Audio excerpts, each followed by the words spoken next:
Pois ó, tá gravando. Que aí o pessoal depois pode assistir, tá? É só 3 minutinhos e aí a gente começa logo. Ó, Bruna, a monitoria tem que sair antes de você dar as provas, senão os meninos estão ferrados. Eu acho que semana que vem deve sair, tá?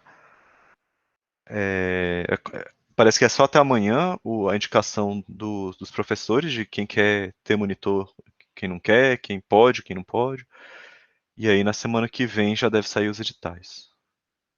Bom, mas assim, não sou eu que faço os editais, tá, gente? É o pessoal da CEGEM junto com a SEDAI que vai consolidar as informações lá dos monitores e depois abrir o edital, tá? Mas eu aviso nos grupos de coordenação quando os editais estiverem abertos, tá?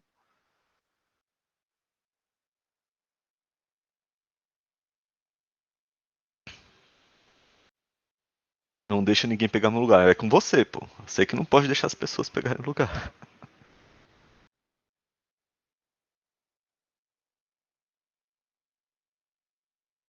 A Giovana foi monitora no ano passado, né?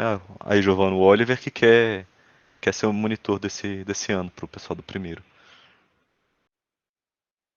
Ela vai me dar a coroa, tá? Mas a Isabel também quer monitor, né?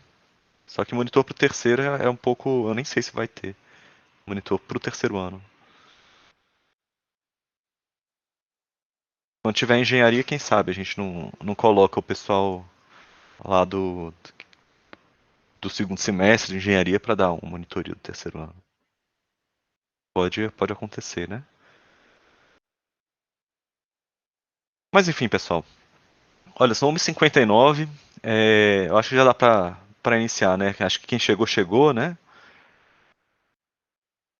Então eu vou passar aqui para a tela do que a gente usa para fazer as soluções.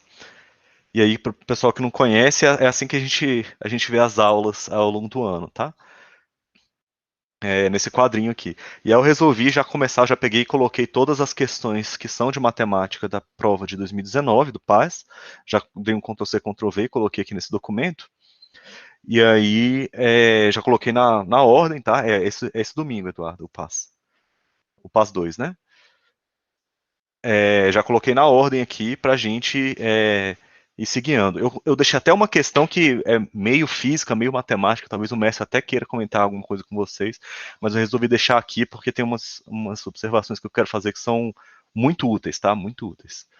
Então, pessoal, começando, ó, as primeiras questões de matemática que eu achei na prova do PAS 2 são essas aqui, já tratam de cone e tronco de cone. Então, eu imagino que vocês devam ter estudado isso com a Bel, pelo menos uma parte, né, de cone e tronco de cone. E o pessoal do primeiro ano passado estudou tronco de pirâmide, são parecidos, tá? Então a gente vai começar a fazer essa questão aqui. Então, pessoal, lendo aí a questão, lá no meio da prova, tá? Ela não tem nenhum contexto essa questão. Do nada aparece dessas duas figuras de cone e a pessoa começa a falar sobre uma panela que foi feita com um bloco de pedra sabão. Ele fala o seguinte, ó. A figura a seguir mostra um bloco de pedra sabão na forma de um tronco de cone. Bom, o tronco de cone, pessoal, é isso aqui, ó. Imagina que você pega um cone, eu vou desenhar um cone aqui, ó. Aí, o pessoal que não me conhece, perdoe os desenhos, tá? Às vezes eles não são tão bons quanto você gostaria, mas eu vou me esforçar. Um tronco de cone é isso aqui, ó. Você pega um cone, imagina que você pegou um cone aqui, ó. E aí você vai pegar esse cone e cortar. Eu vou terminar o cone aqui para o outro lado, ó. Mas você tinha um cone aqui, e aí você cortou esse cone, a pontinha dele, né? O que sobra é o que a gente chama de tronco de cone. Beleza? Então ele pegou um tronco de cone e vai fazer uma panela com isso. E aí ele fala o seguinte, ó. O raio superior da panela, ou seja, essa distância daqui até aqui, vale 21, desculpa, 21 não, 12 centímetros. Então tem 12 centímetros aqui, ó. 12 centímetros. E o raio inferior, ou seja, essa parte aqui, ó, não está muito em escala meu desenho não, né? Mas essa parte inferior aqui, ó, vale 10 centímetros. Então essas são as informações que ele deu. Tá. Além disso, a altura do tronco de cone tem 21 centímetros. Então essas aqui são as informações que ele deu desse bloco de pedra sabão. Aí o que ele faz é, ele vai pegar a parte de dentro desse tronco de cone e vai retirar para fazer a parte oca da panela, né? De maneira que a borda da panela tenha 1 centímetro. Então o que vai acontecer? Esse raio grandão aqui, ele sai de 12 centímetros para 11 centímetros, né? Você perdeu 1 centímetro quando você escavou ali, né? Você vai perder 1 centímetro para fazer a borda da panela. Então, na verdade, o que você vai tirar, você vai perder 1 centímetro aqui, ó, resultando em 11 centímetros no raio superior. Esse aqui seria o raio interno da panela, só daqui até aqui, tá, pessoal? Sem contar a bordinha aqui. Isso aqui tem 1 centímetro, tá? Tá todo mundo conseguindo enxergar? Não sei. E a mesma coisa acontece lá embaixo, né? Então você tinha os 11 centímetros e você vai tirar 1. E você vai ficar com um raio interno de 9 centímetros. E a mesma coisa acontece também na altura, porque a panela tem que ter um fundo, né? Você vai perder 1 centímetro aqui e o resultado vai ser 20 centímetros. Então, na questão 68, o que ele faz é, olha, eu quero tirar essa parte de dentro dessa pedra-sabão. Qual é o volume dessa parte que eu retiro, né? Então você vai escavar, né, a parte da pedra-sabão e você quer saber o volume do tronco de cone que fica escondido aqui dentro com essas medidas, né? A parte que você vai retirar é a parte 11 centímetros de raio superior, 9 centímetros de raio inferior e 20 centímetros de altura. Então, só com essas informações, eu não sei se vocês lembram da formulinha, né, que você usa para calcular volume de tronco de cone. Existem várias formas, tá, de fazer essa conta. Mas a mais rápida, nesse caso, é usar a formulinha. Eu vou escrever a fórmula para você, ó. Volume, vou colocar um V com subíndice T, tá? Para ser do tronco, tá? Então, enquanto eu estou digitando aqui, vocês provavelmente não vão conseguir ver nada, tá? Mas assim que eu apertar um Enter aqui, vai aparecer a fórmula toda de uma vez, e aí vocês conseguem checar se o que eu falei tá certo ou não tá. Pronto. Aí tem essa formulinha aqui, que é a fórmula de volume de tronco de cone. Vocês lembram dela, gente?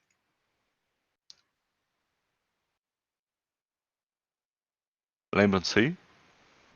Não lembra? Pro pessoal, se você não lembrar dessa fórmula, outra maneira de fazer é por semelhança, tá? O que você pode fazer é uma semelhança aqui com esses triângulos, que eu vou deixar colorido. Ó, tem um triângulo aqui, ó, verdinho, tá vendo? E tem o triângulo que é o todo, né? Que é esse vermelho aqui, até lá embaixo. Aí o que você vai fazer vai ser semelhança, né? 11 está para 9, assim como 20 está para, enfim, 20 mais h, né? Aí você vai descobrir essa outra altura, vai calcular o volume de um cone e retirar outro. Essa enfim, seria a maneira de fazer sem conhecer a fórmula, seria um caso de semelhança, né? Que é o que o pessoal, talvez, do primeiro ano tenha visto mais. O pessoal do primeiro ano tem uma fórmula para volume de pirâmides, né? Que é um pouco parecida com isso aqui. Mas com essas informações que você já tem, basta você substituir, né? E observa, gente, normalmente, quando você tem alguma questão que utilize, por exemplo, o valor de π, aqui tem um valor de π sendo utilizado, né? A pessoa até dá uma aproximação para você, né? Ele fala, olha, utilize π igual a... Aí ele fala um certo valor lá que é para você aproximar, 3,14, enfim, alguma coisa do gênero. Repara que ele não falou, né? Ele não falou que valor de π que é para utilizar. Mas a minha recomendação é, se ele não fala, normalmente é porque tem um motivo. Então, não substitui o valor de π aqui agora, porque isso vai dar um trabalho muito maior para você. Porque você vai ficar operando com números decimais, né? E nem sempre o CESP disponibiliza, o Sebrasp, né, perdão, disponibiliza a calculadora para vocês. Tá bom? O único lugar que tem dizendo que eles fornecem calculadora é no Guia do PAS. No edital não está escrito isso, tá? E mesmo assim, no Guia do PAS, ele fala assim, o CESP pode fornecer uma calculadora. Então, assim, eu não confiaria muito, tá? Não é uma excelente ideia você esperar que ele vá fornecer calculadora para você. Então, se você faz essa conta aqui, ó, eu vou já fazer a conta direto para vocês. 301. Eu vou tirar os parênteses. aquela soma ali dentro dos parênteses, tá, pessoal? Dá 301. Né? Esse 1 junta com 99 para dar 100, fica 100 mais 80, 180. 180 com 121, 301. Acho que eu tô certo. Agora vem a parte, gente, que você precisa ter um pouquinho de jogo de cintura. Por quê?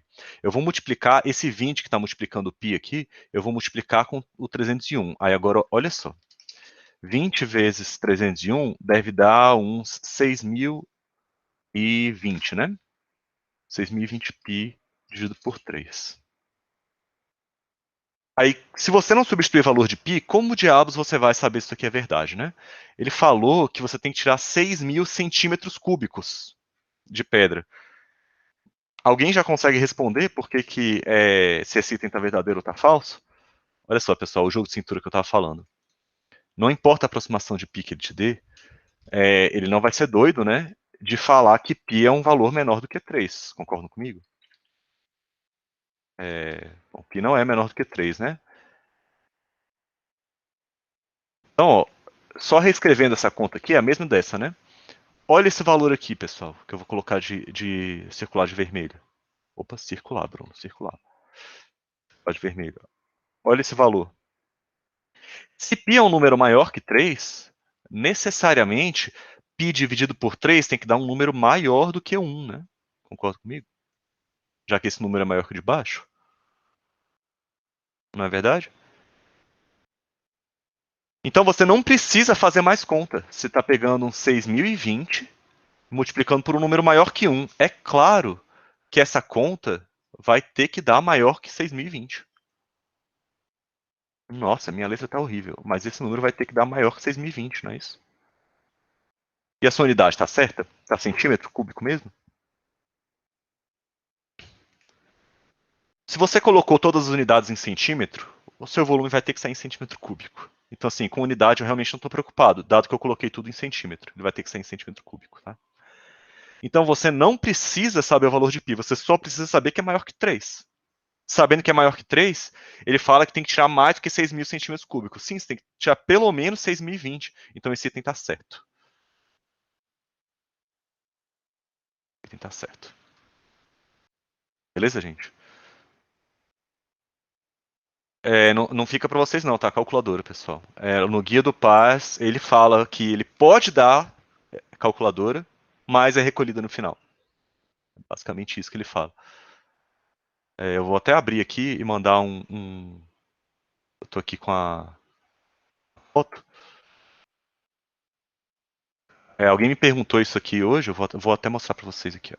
Deixa eu abrir o Chrome. Vamos ver se aparece. Ó. Dá para ver aí, gente? Ó. Isso aqui eu peguei da página 18 do guia do PAS, tá? Que fica lá no site do Sebrasp. Ó. O único lugar que eles falam que pode dar calculadora é nesse guia. Não está escrito no edital. A única coisa que tem escrito no edital é que é proibido usar calculadora. É sério. No dia de realização das provas, o Sebrasp pode fornecer máquina calculadora que é recolhida ao final do termo da prova. Então, realmente, eu não confiaria, tá, pessoal? Não confiaria mesmo. Eu recomendo que vocês se preparem para o pior, assim. É triste, mas é verdade. Tá bom? A Eduardo me perguntou se eu tenho alguma técnica para decorar a fórmula. Tenho. Eu tenho que entender de onde ela veio. Essa é a melhor forma mesmo. Tem musiquinha, se musiquinha funcionar para você, beleza, mas memorizar, só você ficar olhando e tentar memorizar igual você memoriza um quadro, não vale muito a pena. O ideal é você saber de onde ela veio. Tá? Porque aí fica na sua cabeça e não esquece nunca mais. Então, pessoal, vamos para a próxima, porque a gente tem questão para fazer hoje. Olha lá. Ele fala o seguinte, ó, na questão número 69. Se o bloco mostrado na figura 1, esse cara aqui, ó, for cortado por um plano perpendicular à base, então eu vou pegar esse bloco da figura 1, vou copiar aqui, tá, pessoal? Esse bloco da figura 1, e for cortado por um plano perpendicular à base, aí ele fala que qualquer que seja esse plano que você utilize para cortar, o resultado, o perfil que forma, né, sempre vai ser um quadrilátero com dois lados paralelos. Peraí. Olha só o que ele está propondo.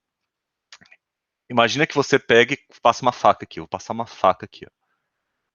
Eu vou desenhar uma faca, tá, gente? Não riam da minha faca. Minha faca aqui, ó. Isso aqui é uma faca. E você vai cortar esse plano aqui. Imagina que eu corte aqui, ó. Eu vou cortar ao longo de um diâmetro aqui, pode ser? Diâmetro, Bruno, esse aqui, ó. Cara, é melhor usar uma régua pra fazer isso, né? Senão não vai sair nunca. Imagina que eu corte aqui, ó. Cortei. Lá embaixo, o que vai acontecer vai ser que realmente também vai aparecer alguma coisa assim, não é? Concordam comigo?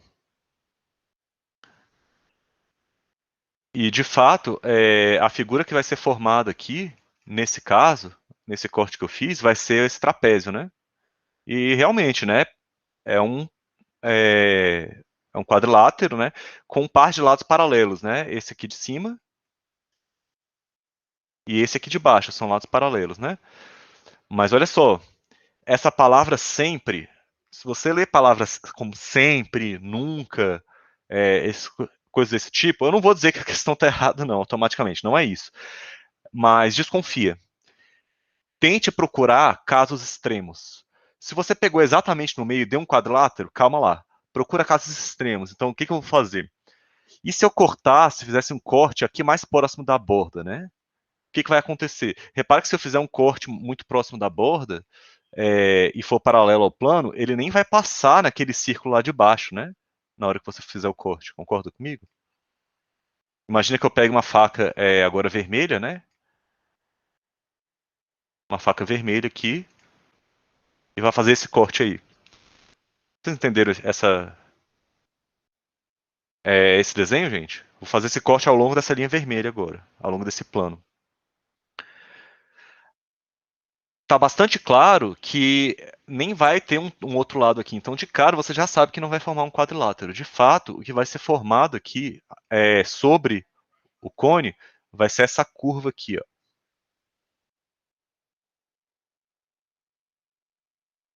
Então, nem é um quadrilátero, né? Então, essa curva aqui, pessoal, que forma, chama-se hipérbole. Deixa eu escrever. Chama-se hipérbole. O pessoal do terceiro ano vai estudar o que é uma hipérbole ainda. Hipérbole é um tipo de seção cônica, tá, gente? A gente não vai entrar, o objetivo não é entrar em detalhes aqui, mas o ponto é você identificar que isso não é um quadrilátero. Então, como não é um quadrilátero, olha só, ele falou que sempre vai ser. E tá errado, né? Não sempre vai ser. Tem casos em que você forma uma hipérbole, uma figura que não é um quadrilátero. Então, por esse motivo, esse item tá errado. Beleza? Então, essas palavras sempre, nunca, já fica com a orelha em pé, gente. Você fala sempre, nunca, você fala, vou procurar um caso extremo, né? Para saber se sempre vai ser mesmo, né? O seu objetivo é provar que a pessoa que escreveu a questão está errada, né? Beleza? Ficou claro isso, gente? Eu me lembro de ter comentado com o pessoal do primeiro ano, né? O terceiro não teve aula comigo, mas eu comentei das chamadas seções cônicas. Se você quiser saber mais a respeito disso, procure no Google, né? É facinho, tá, gente? Não é nada demais, não. Seções cônicas. Aí você vai ver os tipos de curva que são seções cônicas. Aqueles são obtidos por cortes em um cone. É isso é uma seção, né? Seção com C cedilha é cortar. Beleza? Então vamos passar para a próxima, gente. Essa questão a gente já matou, né? São só 2 itens e tratava um pouquinho de geometria espacial. Vamos para o próximo. Esse aqui é louco, gente. Esse é mais para a galera que está no terceiro agora, que viu, no ano passado, um pouquinho de funções trigonométricas com a Isabel.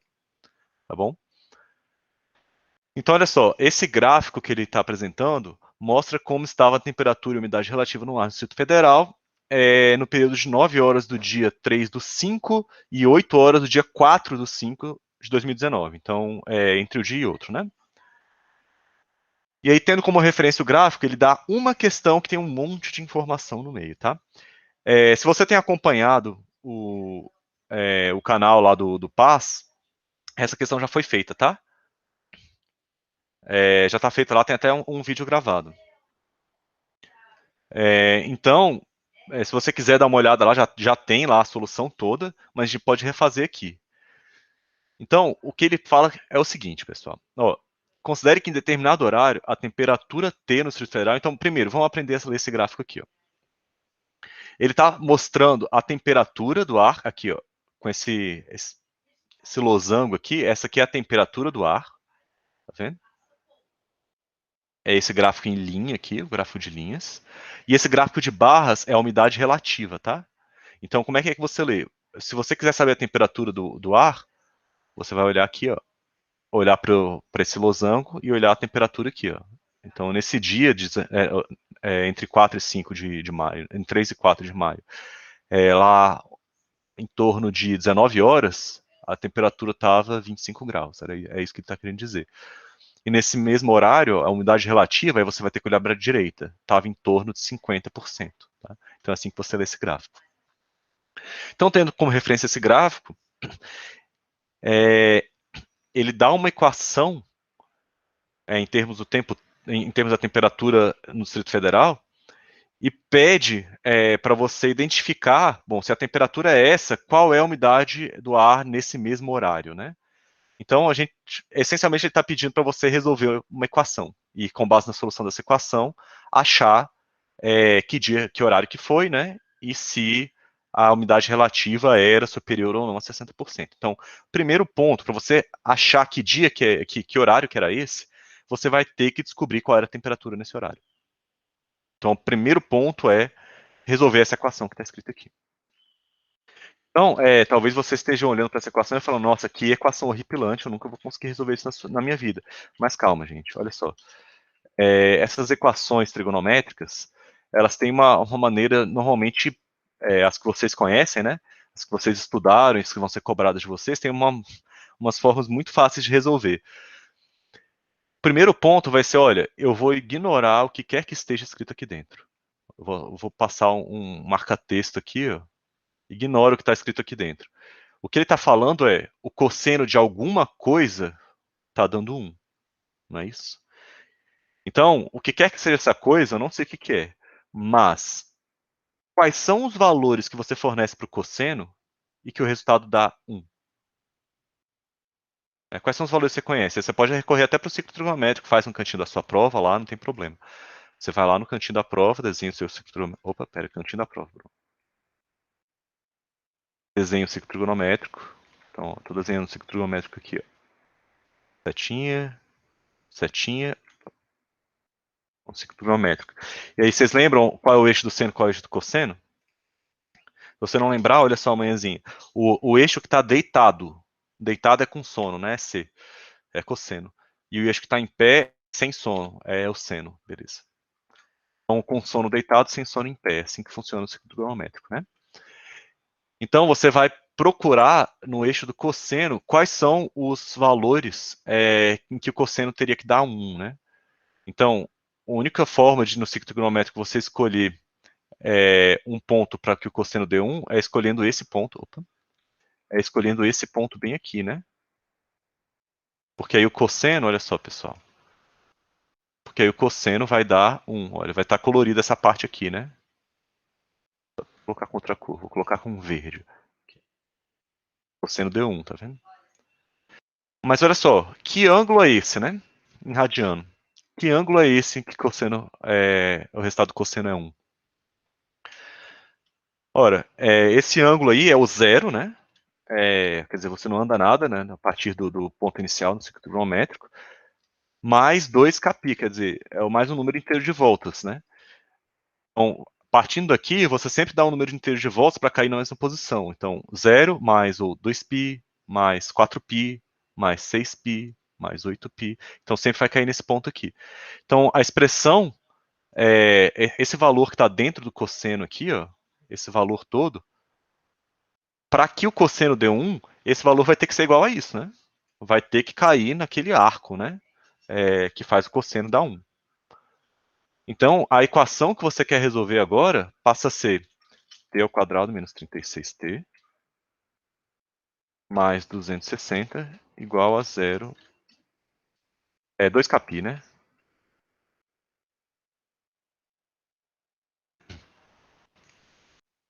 Não é isso? Ficou claro, pessoal? O que eu fiz? Podem perguntar. Não entendeu? Não entendeu nada? Você lembra do ciclo trigonométrico, né? Onde você faz para, como é que você faz para marcar os ângulos no ciclo trigonométrico?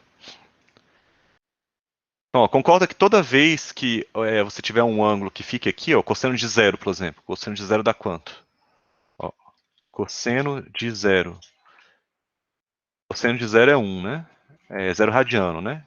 Porque seria, você parte daqui, né? Parte do eixo X e o sentido positivo é andar no sentido anti-horário, né? Então, no ciclo trigonométrico você anda nessa direção aqui, né?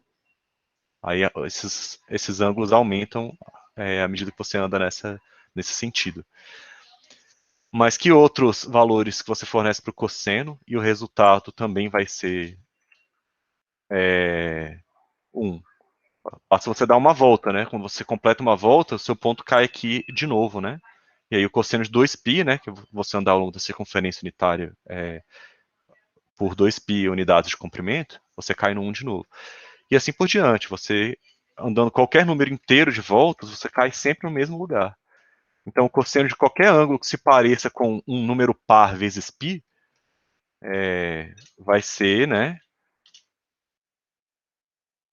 igual a 1. Então, isso aqui, ó, basta que seja um número par vezes π, que o resultado vai sempre dar 1. É isso que está escrito, né? Um número par, 2k, vezes π. O resultado sempre vai dar 1 na hora que você colocar dentro do cosseno. Então, é isso que eu usei para montar essa equação. Beleza, pessoal?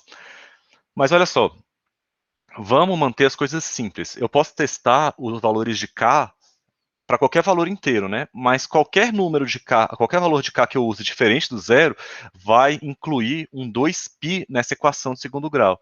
Então, eu vou ser um pouco otimista e vou imaginar que o k é zero para eu obter a primeira solução e ver se ela é uma solução válida, tá? Se eu utilizar k igual a zero, então a minha equação de segundo grau fica assim, ó.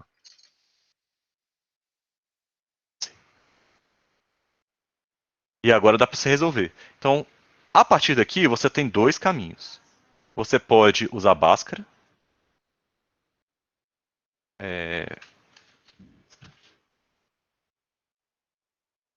ou você pode usar some produto.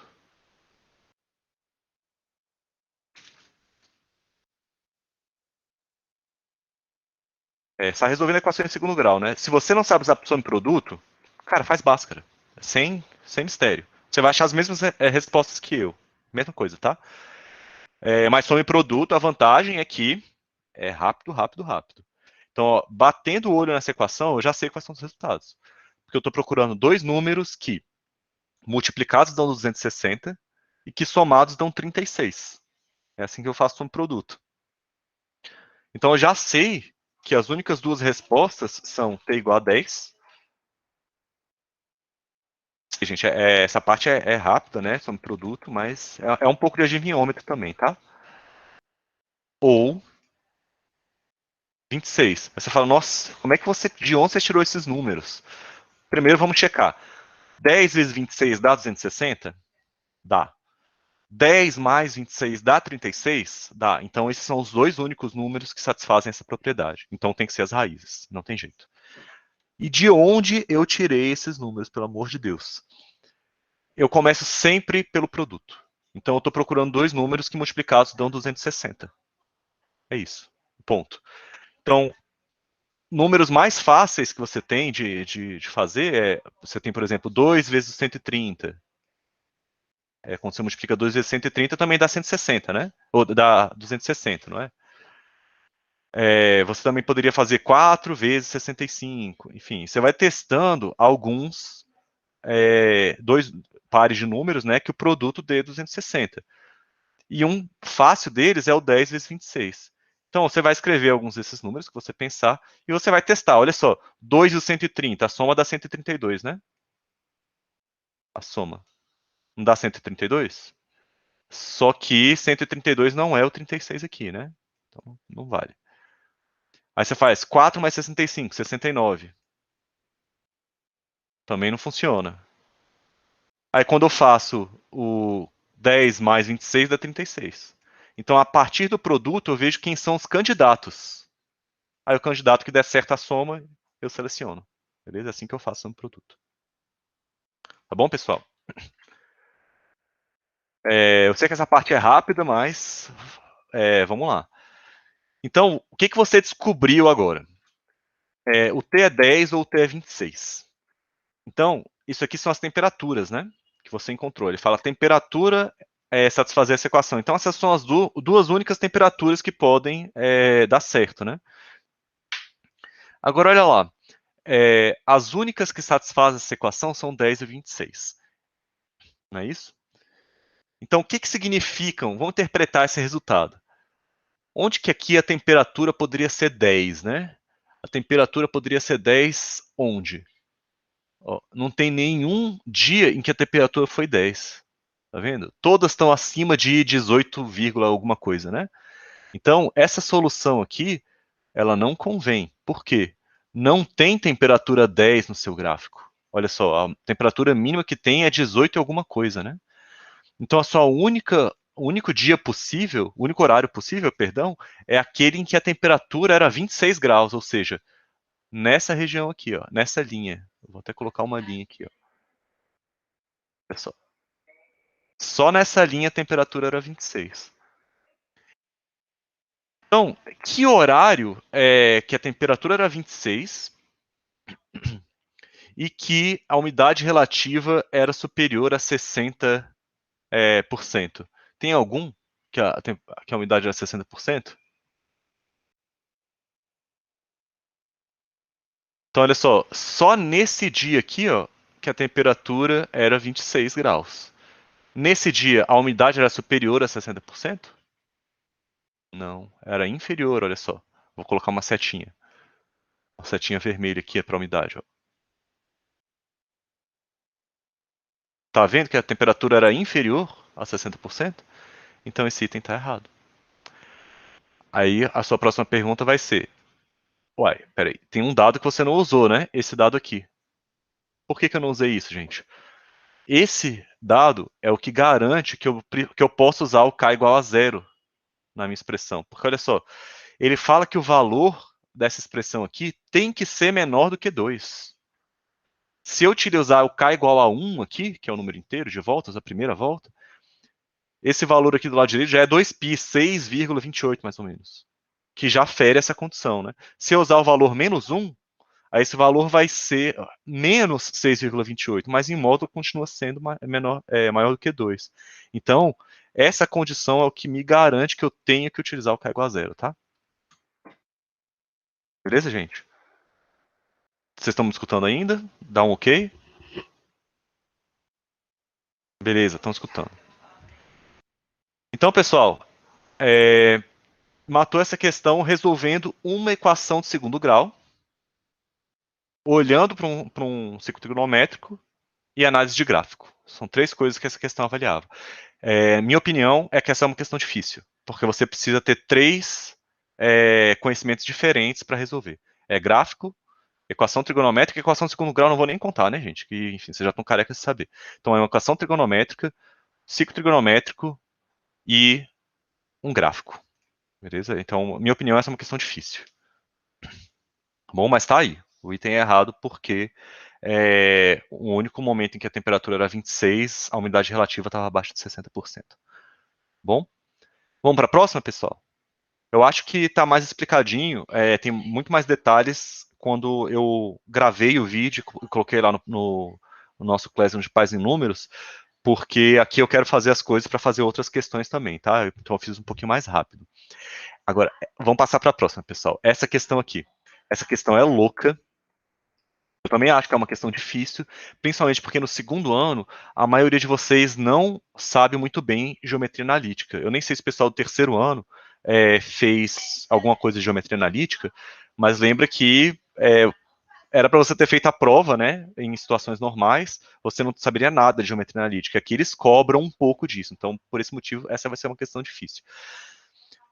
Eu vou fazer uma leitura dinâmica aqui do que essa questão está dizendo.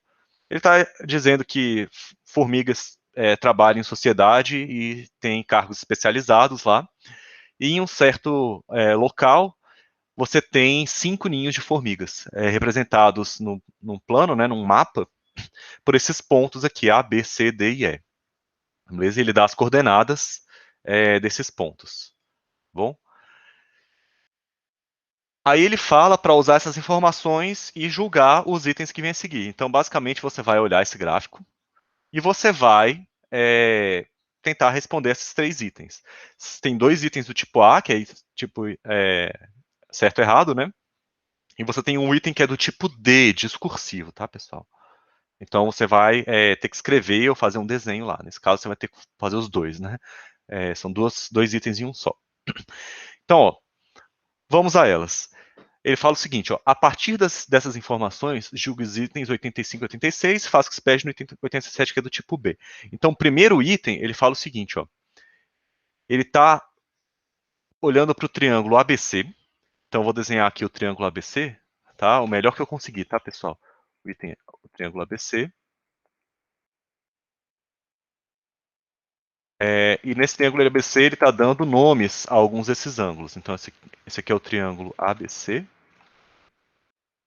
Está dando os nomes dos ângulos. Ele fala que o ângulo alfa é a medida do ângulo BAC. Essa letra do meio é sempre onde o ângulo está, tá, pessoal? Então, olha, BAC. O ângulo fica aqui, ó, no A. Então, o ângulo alfa. E ele fala que beta é a medida do ângulo ABC. Então, ABC. Então, esse cara aqui, ó, com 2 traços, é o ângulo beta. Nossa, que beta horrível. Melhorou um pouquinho. E aí ele fala para você julgar se essa equação é verdade. Você vai colocar a mão na sua cabeça e falar como, né? Pessoal, essa é uma questão que exige um pouquinho de sagacidade para você conseguir relacionar o seno de um ângulo com o seno de outro, tá? Por que eu estou falando isso? Não está explícito o que ele está cobrando de você. O que ele está cobrando de você aqui é uma coisa chamada lei dos senos. A lei dos senos relaciona os senos de certos ângulos no triângulo com os seus lados opostos. E a gente vai utilizar essa lei para relacionar o seno desses dois ângulos. Mas como a lei dos senos relaciona um ângulo com o seu lado oposto, você precisa das informações de quanto mede os lados opostos a cada um dos ângulos.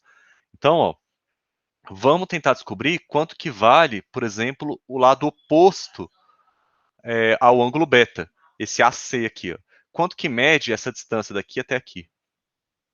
Então, se você olhar para as coordenadas, olha só, tanto A quanto C estão na mesma reta. Olha aqui. Ó. Eles estão na mesma altura, tá vendo? O A e o C. Então, a distância do A para o C vai ser só a diferença na abscissa. O A ele está a menos 4, né? Está aqui no menos 4. E o C está no 0, né? Então, essa distância tem que ser 4, né? Vai do menos 4 até o 0. Então, beleza, a gente tem uma informação do... Ixi, vocês estão me ouvindo ainda, gente? É porque às vezes meu fone ele desconecta, né? Se estiver desconectado, vocês têm que me avisar. Beleza. Ele desconecta, aí o microfone também para de funcionar. Então agora a gente só precisa descobrir quanto que vale esse lado oposto ao ângulo alfa, né? Então a gente precisa descobrir quanto que vale, vou colocar com uma cor diferente, esse cara aqui, ó, em vermelho. Mas olha só que chique, gente. Olha a altura do C. A altura do C a gente já deixou até marcado aqui em azul, né? Que é 5. E qual é a distância do B até o O? Quer dizer, eu estou olhando agora para esse triângulo aqui, tá vendo? Esse triângulo aqui. Qual é a distância do B para o O? Ele está no menos 5, tá vendo? Então, aqui é 5 unidades, né? Essa parte aqui de baixo, aqui também é 5 unidades. Olha, se esse aqui é um ângulo reto, você consegue calcular de cabeça quanto vale esse camarada aqui, né? Porque é como se esse triângulo aí que eu acabei de desenhar pudesse ser obtido cortando um quadrado da metade, né? Concorda? Então, esse cara aqui é a diagonal de um quadrado. Então, eu vou desenhar aqui, ó, um 5 de lado. Vamos ver se eu consigo desenhar, escrever de lado. Então, vai ser 5 raiz de 2, porque é a diagonal de um quadrado de lado 5. Então você já sabe que aquele lado oposto ao ângulo alfa tem que ser 5 raiz de 2. Então, eu já fiz o que eu prometi. Eu achei quais são os lados opostos aos ângulos alfa e beta. Tá, e como é que eu vou usar a lei dos senos? A lei dos senos funciona assim, pessoal. Você pode dizer o seguinte, seno de um ângulo. Eu estou digitando a equação aqui, aí vocês não veem sendo digitado, né? Mas eu já vou escrever para vocês. A lei dos senos diz. Ele compara sempre o seno de um ângulo com o lado que está oposto a ele, tá? Essa fórmula. Eu vou fazer um triângulo à parte aqui, só para ilustrar o que isso quer dizer, tá? Então, quando você pega um triângulo qualquer, funciona em qualquer triângulo, não precisa ser retângulo não, tá, gente? Não precisa ser nenhum triângulo especial. Então, ó, imagine que você tem o lados A, B e C. Esses lados A, B e C são opostos ao ângulo alfa, tá vendo que o alfa está oposto ao A? Aqui, olha o beta. O beta ficou oposto ao lado Bzinho. E o gama, esse que eu vou criar aqui agora, ficou posto ao lado Czinho. Então, essa sequência de igualdades é verdadeira. Isso é a lei dos senos. Eu vou até escrever o do gama aqui, tá? Talvez não seja muito fácil de você lembrar isso, mas implicitamente ele estava pedindo que você fizesse isso, tá? A minha gata veio aqui assistir a aula. Então, essa aqui é a lei dos senos. E a gente vai usar exatamente isso, né? A gente vai falar, olha, o seno de beta sobre 4 tem que ser o seno de alfa sobre 5 raiz de 2. Então eu vou pegar, é como se eu tivesse pego só essa igualdade aqui do lado esquerdo, né? Como se eu tivesse deletado essa parte da direita que envolve o gama, né? Que eu nem sei quanto é que vale. Então basta você substituir os valores de A e B. Né? Se você substituir os valores de A e B, olha só o que vai acontecer. O A vale 5 raiz de 2, né? E o B vale 4. Então ele pediu beta sobre alfa, né? Aqui, ó, seno de beta sobre seno de alfa. Então eu vou passar esse seno para cá, vou colocar com as setinhas. Vou passar esse seno, ops, seta, Bruno. Vou passar esse seno de alfa aqui para baixo, ao mesmo tempo que eu passo 4 multiplicando lá em cima. Beleza? Então eu fiz duas operações ao mesmo tempo. É como se eles trocassem de lugar, né? Então, agora vai ficar do lado direito, vai ficar o seno de beta sobre o seno de alfa. E do lado esquerdo vai ficar 4 sobre 5 raiz de 2. Tá certo o que ele falou, então? Não, né? Ele falou que o raiz de 2 estava multiplicando 4, mas na verdade está multiplicando 5. Esse item, portanto, está errado. Está ao contrário aqui, né? Então esse aqui foi o item 85.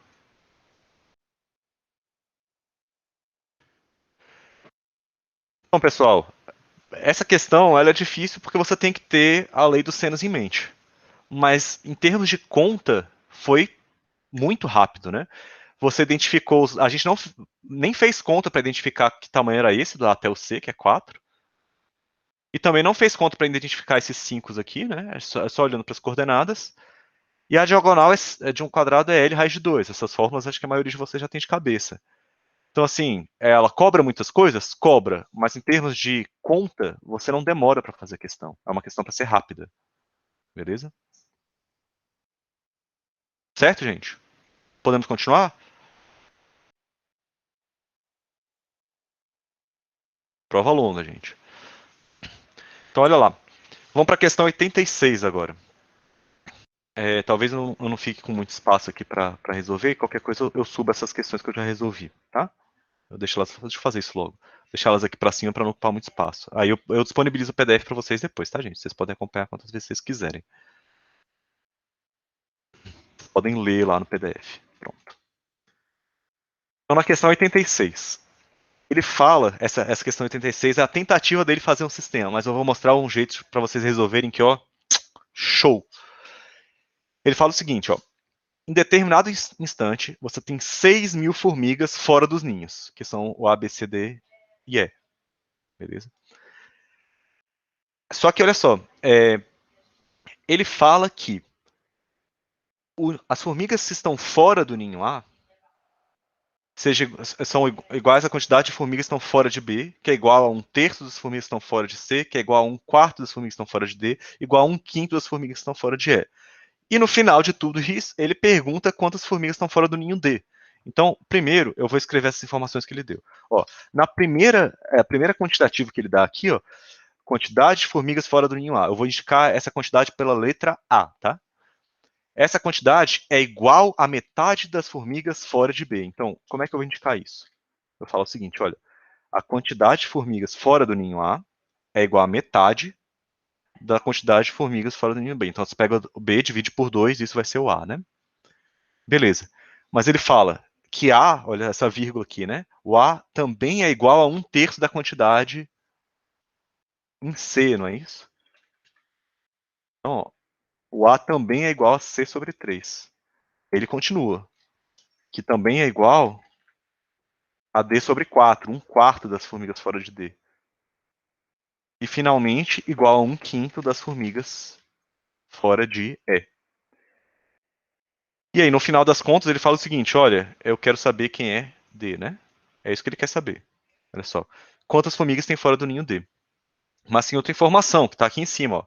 Tem 6.000 formigas fora do ninho. Então, o que, que você sabe? A mais B mais C mais D mais E tem que dar 6.000.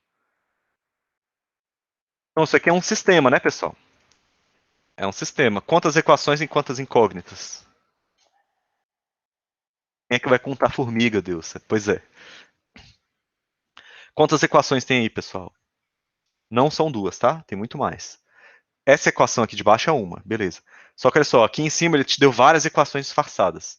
Ele deu essa equação aqui, ó, A igual a B sobre 2, mas ele também deu a equação B sobre 2 igual a C sobre 3, 3 equações, 4 equações, 5 equações. Então ele te deu as 5 equações. Dá para você resolver o sistema, né? Mas a gente não vai resolver o sistema à moda antiga, senão você vai ter um sistema com 5 equações, 5 incógnitas, você vai passar o resto da sua prova fazendo isso. Não faça isso. O que você quer é só o D. Você não está interessado no A, no B, no C, nem no E. Então o que eu vou fazer vai ser o seguinte, usando essa sequência de equações, eu vou isolar todas as outras letras em termos de D. Então olha só, se você olhasse só para essa equação aqui, ó, o que você poderia fazer é passar esses 5 multiplicando, e aí você teria isolado o E, não é verdade? Então olha só o que eu vou fazer. Eu vou trocar o E pelo que ele realmente vale. Se você passar esses 5, o E vale 5D sobre 4, não é isso? Então, em vez de escrever E, eu vou escrever 5D. Eu liguei o caps lock aqui sem querer, sobre 4. Olha lá como é que ficou. Troquei a letra E pelo 5D sobre 4, viu só? Todo mundo acompanhou? Então, eu vou fazer a mesma coisa com o C, o B e o A. Olha só. Com o B, eu vou isolar em termos do D. Ó. É como se você estivesse imaginando uma equação aqui. Ó. Tá vendo essa equação? B sobre 2 igual a D sobre 4. Basta você passar esse 2 multiplicando aqui. Ó. Então, o B vai ser 2D sobre 4. O B vai ser a mesma coisa que 2D. Você vai fazer isso com todos. Ó. O C é a mesma coisa que 3D sobre 4. Basta você passar esse 3 aqui multiplicando, tá? 3D. Então tá vendo que essa equação está ficando toda em termos de D? Vai ser uma equação com uma única incógnita. E o seu A vale quanto? O A já está isolado, né? O A é igual a 1/4 de D, né? Então eu vou trocar a letra A por D sobre 4. Então, essa questão não é uma questão difícil. Só que você tem que estar acostumado a resolver esse sistema para enxergar os caminhos rápidos, tá? Se você for destrinchar em todas as equações e tentar resolver tudo, você vai passar uma vida fazendo essa conta. Então aqui é para quem fez exercício ao longo do estudo. Não é nem quem é muito bom em matemática, não. É quem fez exercício. Mesmo que você pode conhecer todas as regras da matemática e tomar o caminho mais longo. Vai chegar no resultado, beleza, mas se você escolher o caminho mais longo, você perdeu tempo de prova, cara. Então, ó, o que, que eu fiz dessa linha para essa? É só você imaginar o seguinte, pessoal. Qualquer número é ir sobre 1, né?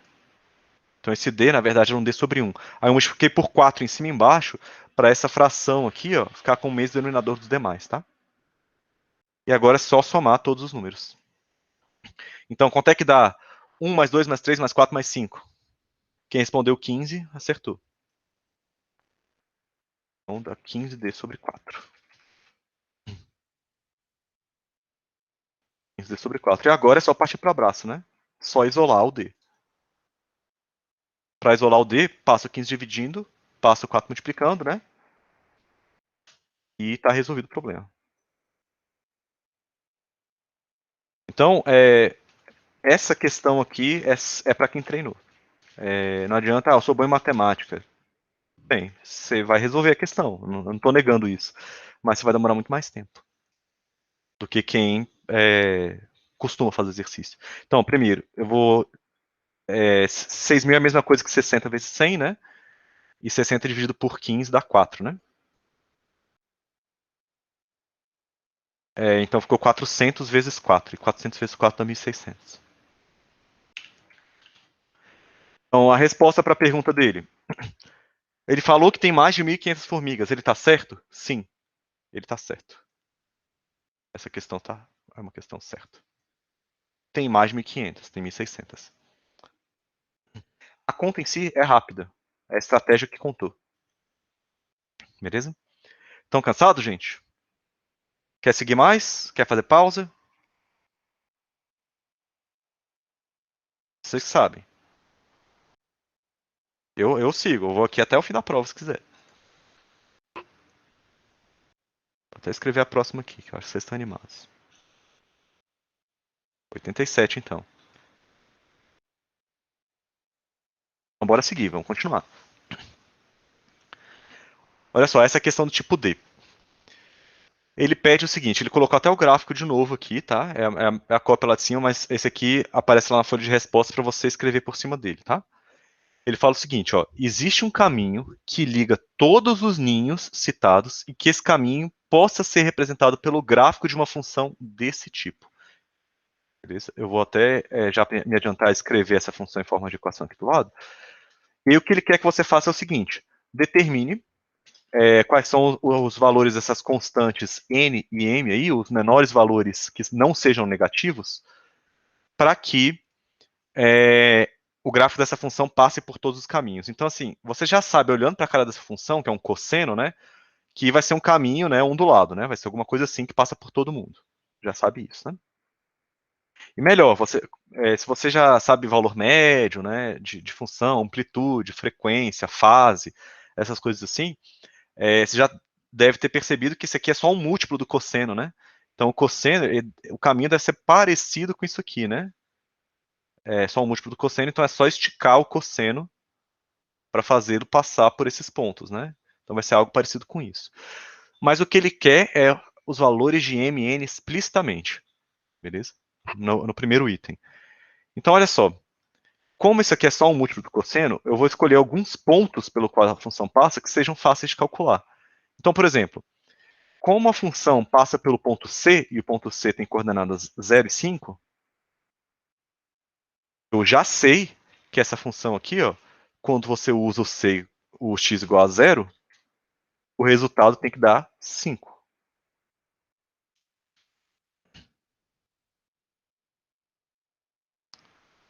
Não é verdade? Vou botar uma setinha aqui.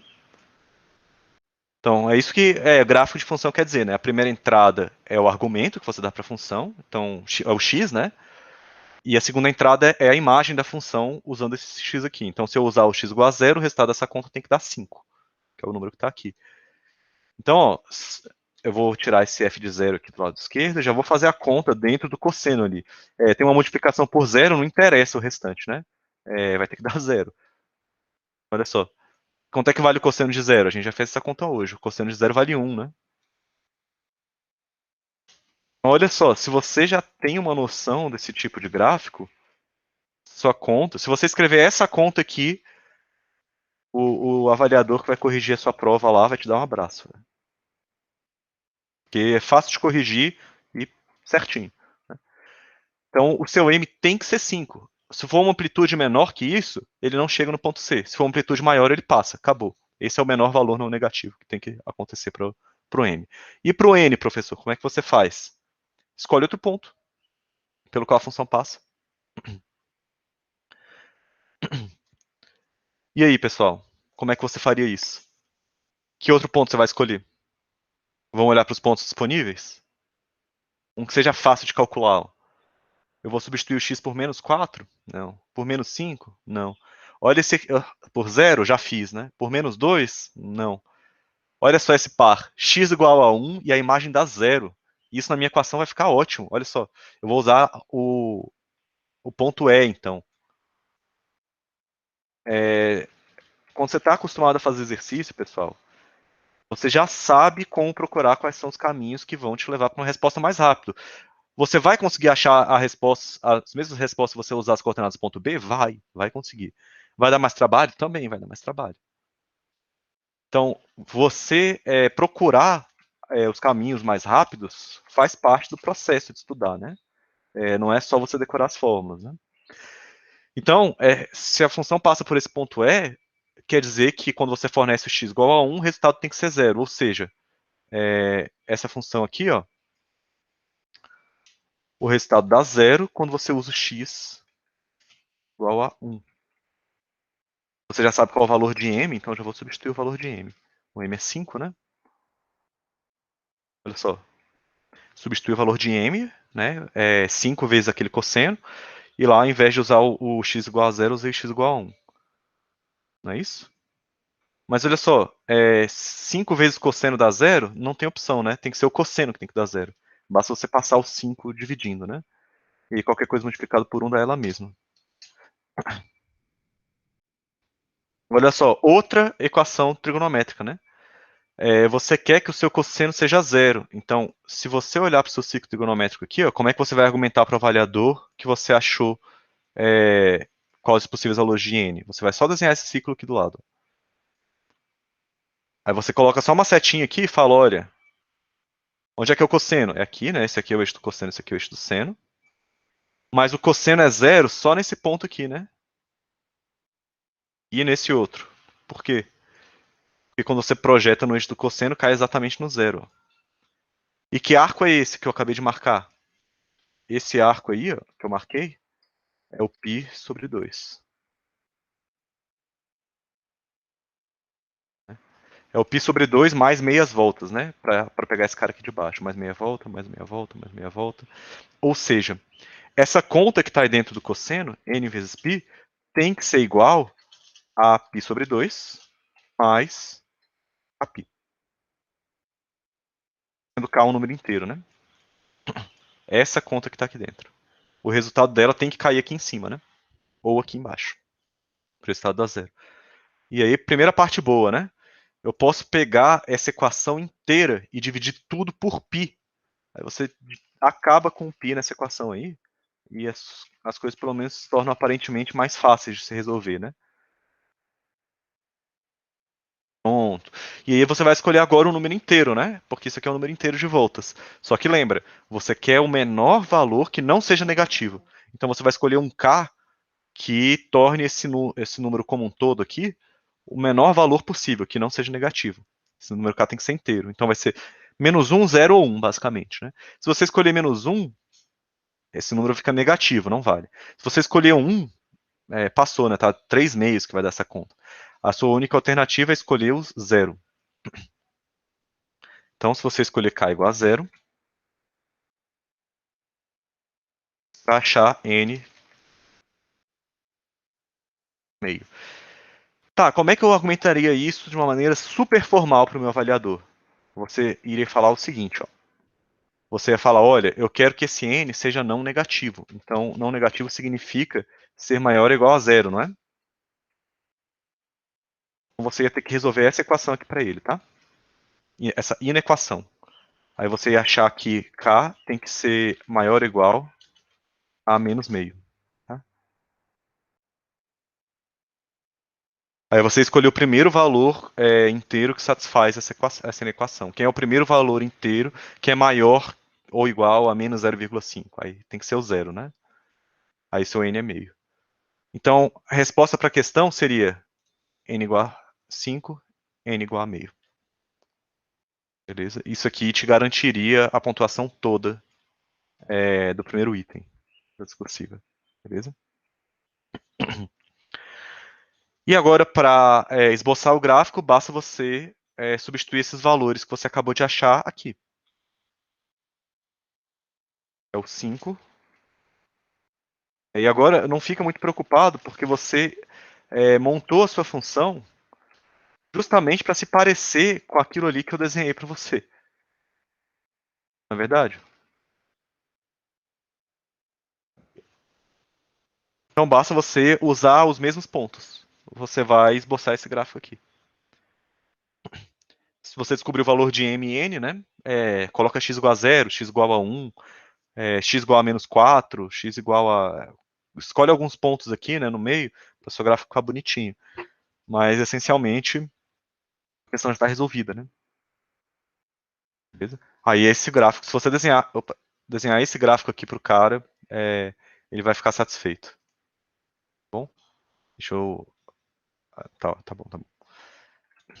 Então é isso, pessoal. Esse aqui não tem uma resposta só, né? Se você escrever só isso aqui na prova discursiva, ele provavelmente vai te dar errado. Não, isso com certeza vai te dar errado, mas você tem que escrever isso aqui, faz parte da solução toda, tá? Beleza? Isso tudo teria que estar escrito lá na sua folha de respostas. Tá bom isso, pessoal? Podemos continuar?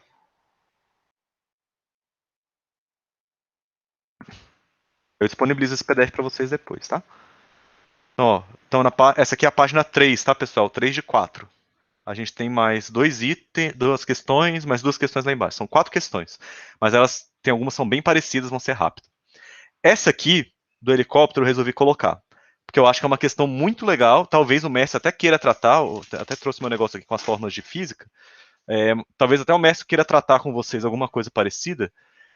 Mas eu achei legal colocar essa questão aqui, porque eu queria falar um pouco sobre unidade de medida. Como é que você faz essas conversões de unidade de medida? E aqui tem bastante dessas conversões, tá? Essa aqui é uma questão do tipo C, é uma questão de múltipla escolha, né? Tem fator de correção, pequeno, mas tem. Então não vale muito a pena você chutar, né? O que ele fala é o seguinte, tem um texto lá, enfim, sobre helicópteros, mas, enfim, eu não precisava nem desse texto aqui. A questão é autocontida. Se você só ler aqui a partir da 90, você vai entender perfeitamente o que ele quer que você faça. Então, olha só. Ó, finge que eu sou professor de física, tá, pessoal? Se o helicóptero voa a velocidade de 90 km por hora, então beleza, eu vou desenhar um helicóptero, tá? Não riam. Tem um helicóptero aqui. Parece um peixe com uma antena, né? Pronto, tem um helicóptero aqui. E ele voa a velocidade de 90 km por hora, né?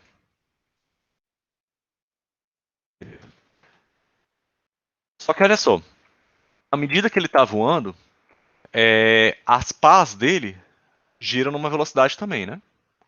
Concordam? Ele voa 90 km por hora e a cada minuto, repare que ele colocou outra unidade de medida, né? Ele colocou, em um lado ele colocou quilômetros por hora, do outro lado ele colocou minuto, né? Ele fala que as pás do helicóptero em cada minuto giram um ângulo igual a 600 pi radiano.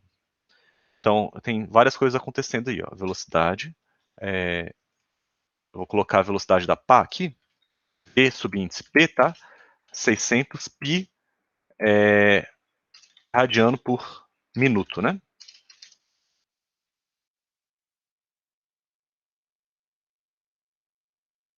Eu vou escrever assim, pessoal, vocês já vão entender por que eu estou escrevendo desse jeito aqui, ó. 600 pi radiano por minuto.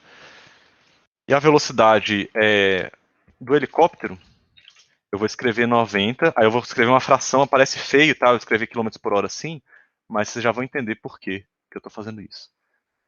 90 km por hora, tá. Aí olha o que ele fala. A cada rotação completa das pás, o helicóptero se desloca. Então, olha só. O helicóptero está se deslocando e ao mesmo tempo as pás estão girando, né? Então, ele quer saber quando a pá dá uma volta, quanto que o helicóptero se deslocou. Então, calma aí. Olha só o que eu vou fazer, pessoal. Eu vou primeiro entender como é que unificar essas unidades, né? Entender como é que as pás do helicóptero se deslocam, qual o tempo que as pás demoram para se deslocar, para eu conseguir utilizar aquela formulinha lá da física, né? S igual a VT. Precisamos dessa formulinha?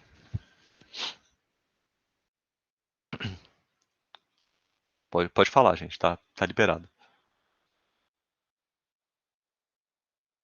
Lembram? S igual às vezes vocês conhecem como S igual a S0 mais VT, né? Seria delta S igual a V vezes delta T. É a mesma coisa. A fórmula do sorvete, o Jair faz isso, né? Fórmula do sorvete, essa mesmo. Então, olha só. Se você quisesse falar do helicóptero, aqui, ó, do helicóptero, você quer saber a distância que ele percorre, né? Você já tem a velocidade. Então, você só precisa saber por quanto tempo ele vai se deslocar durante a rotação de uma pá. Então, a única coisa que você precisa saber eu quero saber quanto tempo leva para a pá dar uma volta.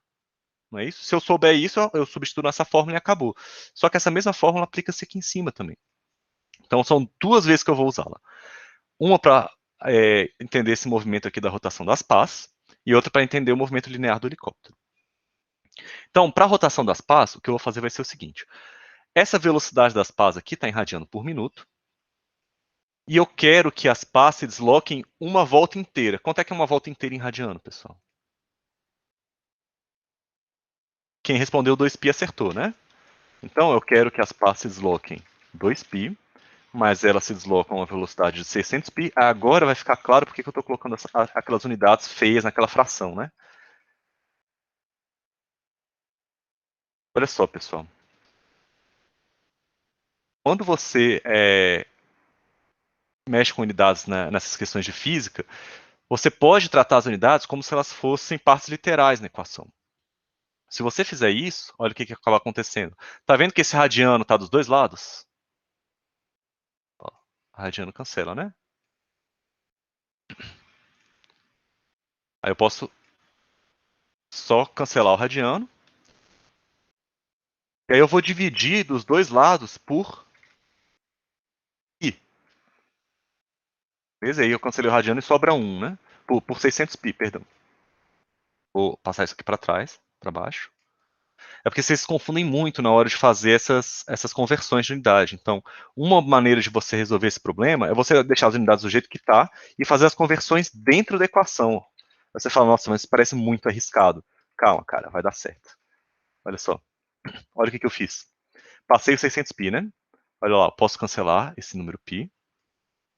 Posso simplificar o 2 com o 600, né, para dar 300. E passar esse minuto multiplicando, né? Então, a sua resposta fica assim, ó.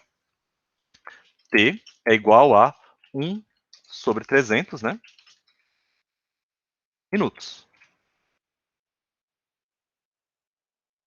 É isso. T é igual a 1 sobre 300 minutos. Tá bom. Eu vou utilizar a equação do jeito que tá? Eu não vou mexer. Eu não vou fazer conversão antes.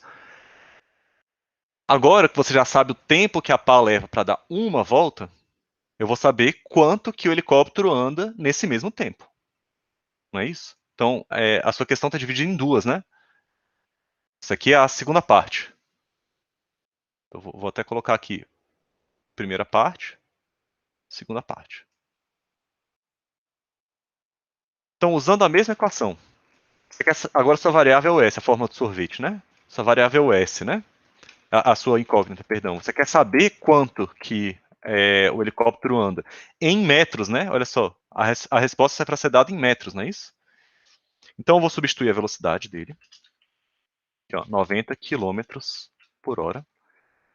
Eu vou substituir o tempo com unidade, tá, pessoal? O tempo é com unidade.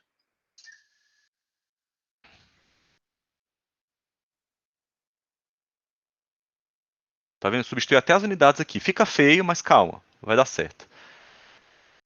Só que agora eu não posso cancelar hora com minuto. Apesar de serem duas unidades de tempo, né? São unidades diferentes, né? Então o que eu faço? Eu vou transformar a hora. Uma hora é igual a quantos minutos, pessoal? Uma hora, se você fez, enfim, se você está no planeta Terra há algum tempo, você vai saber que uma hora são 600 minutos, ou são 60 minutos, 600, Bruno. São 60 minutos, né? Então você troca esse H por 60 minutos, é a mesma coisa, não é? E agora você pode cancelar, cara. Ó, minuto por minuto. Já tá uma unidade de distância, né? Melhor, melhor. Ele não quer a unidade em metros? Não é em metro que ele quer? Então eu ainda vou fazer mais uma troca. Eu vou tirar esses minutos aqui já. E em vez de escrever km, que é quilômetro, né? Eu vou escrever 1000 metros. É a mesma coisa, não é? Quilômetro é a mesma coisa de 1000 metros. Então fiz todas as conversões de unidade dentro da equação. Agora é só a festa da simplificação, porque olha só, eu cancelo 0, 0, é 10 e 10, né? Cancelo esse outro aqui. Agora eu só preciso pegar o 90 e dividir por 18. Sobrou 90 sobre 18 e repara que o metro não cancelou com ninguém, né? Quanto é que dá 90 dividido por 18? 5. Acabou a questão. Repara que qual foi a dificuldade nisso? Ele usou duas vezes, usou uma velocidade angular, né? Radiano por segundo. E ele colocou as unidades todas bagunçadas. Ele deu uma coisa em quilômetro por hora, uma outra em radiano por minuto e pediu a resposta em metro. Então ele deu um monte de unidade diferente.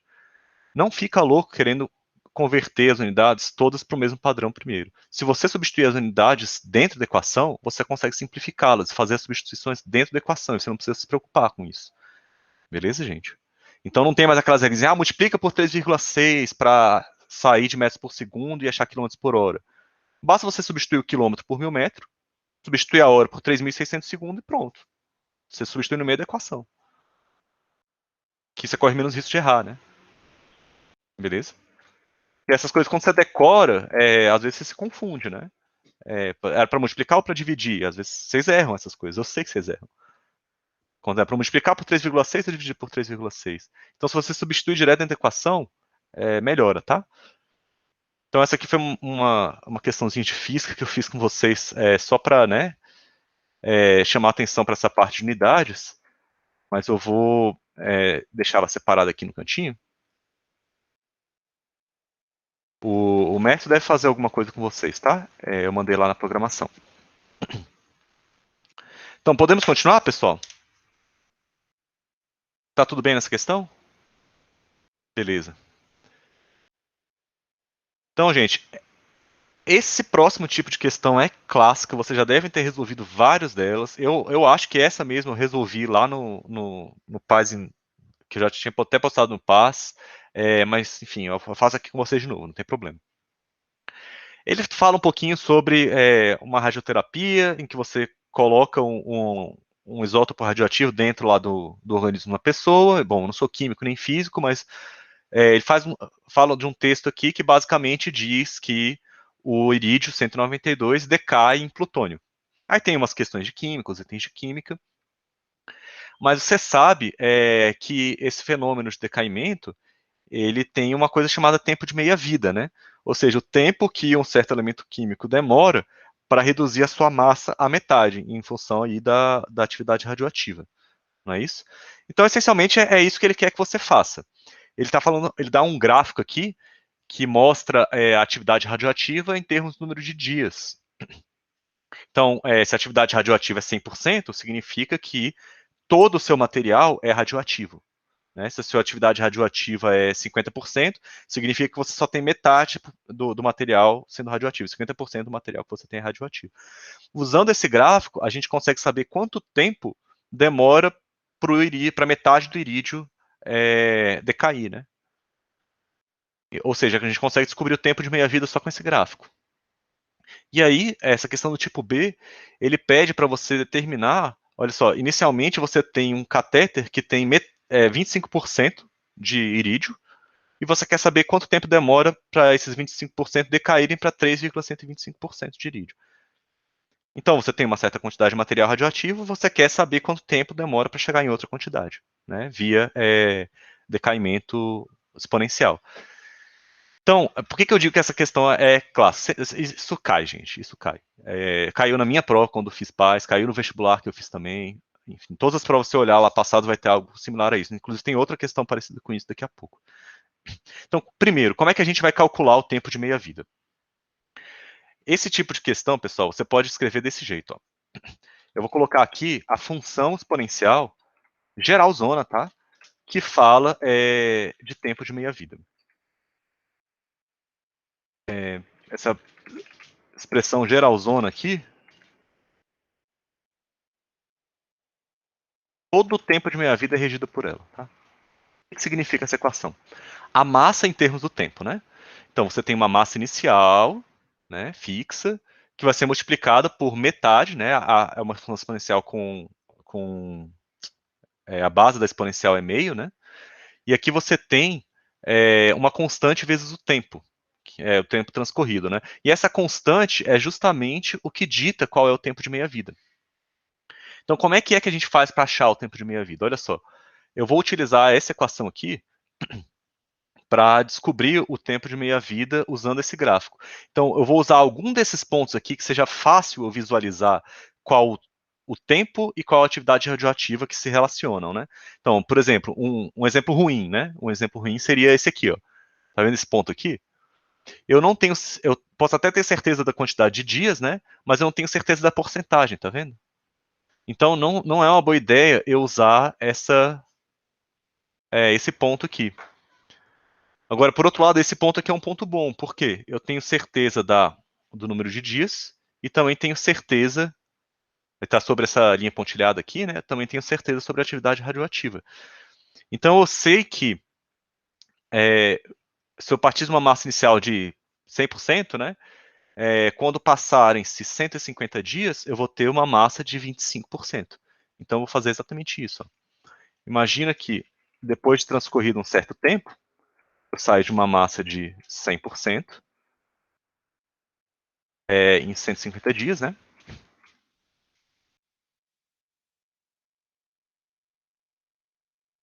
Eu chego numa massa de 25, né? Saindo de 150 dias, só substituir o tempo por 150, a massa inicial por 100, né? E a massa final por 25, que é o valor que está aqui, né? Metadinha. Então, se você for resolver essa equação aqui, olha só, aí é que vem a magia da coisa. Eu vou dividir esse 100, passar esse 100 dividindo, tá? Olha só como é que fica. Olha o milagre acontecendo, gente. 25 sobre 100. 25 sobre 100 também é conhecido como 1/4, né? Não é verdade? 1/4 também não é conhecido como meio ao quadrado? Verdade? Então, olha que chique. Você acabou de obter duas exponenciais com a mesma base. Se essas exponenciais têm a mesma base, basta você igualar os expoentes, né? Olha só, então esse número aqui, ó, deixa eu colocar um marca-texto um pouco maior, esse número tem que ser igual a esse, né? Ou seja, 150k igual a 2. 150k é igual a 2. E aí, resolvendo essa equação, esse k é 1 sobre 75. Você falou, professor, mas você falou que a gente ia achar o tempo de meia-vida. Falei mesmo. O tempo de meia-vida é 75 dias, gente. Então, o irídio demora 75 dias para decair a metade. A Milena mandou uma interrogação. Pode falar, Milena, sem problema. Qual foi a dúvida? Não acabou a questão ainda, tá, gente? Ainda tem um pouquinho de coisa para fazer.